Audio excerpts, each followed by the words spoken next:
Hi folks, it's Murray Powell with Tribal Outdoor Gear again, and I'm in the shop today and I just wanted to show you a few features of the finished product. So first of all, this is the finished harness, and what we did here to reduce the weight and make it prettier is we had the laser cutting tool cut out, lighten the back plate by cutting out some spaces there. This is our final piece that joins the harness to the post, and this has all been machined, and we had them bore out the middle of this to reduce the weight. The harness, as I mentioned before, has loops in case you want to take the load out of the trailer and strap it to the back.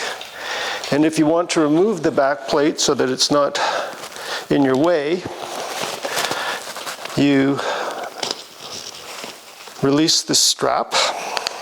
It's kind of a multi-step process. Then this piece actually pulls out of the way. Then you have to slide it down, slide it back up, and pull the spine out of the harness. And then you can use this for strapping loads to or whatever you want. I'm going to leave that aside for a minute. While we're here, what I think I'll show you next is how the tribal trailer goes from wheel mode to sled mode, or pulk mode as we call it. First of all, there's two quick releases on either side. You undo them.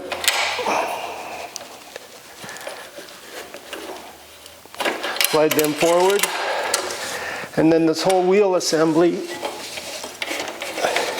rotates, and you can just leave it against the back of the sled. But one thing you do want to remember to do is retighten the quick releases so that they don't come undone and fall off on the trail somewhere. And then the other thing you have to do when you're going into sled mode is you have to release the front of the headset, because otherwise it won't be able to, the sled won't follow the undulations in the trail. And so there's a quick release to do that too. That's the front of the headset. You just take out one of these. Inside this there's bronze bushings on the post, so that and they're shoulder bushings, so that it can slide up and down without wearing on the post itself. And also, when you have the pin in, it makes the post stronger. There's an insert in here to make it stronger. And there's no wear on the quick release at the back, because it's like a bushing. So I've put everything back together again for wheel mode, just to show you kind of some of the principles that work there.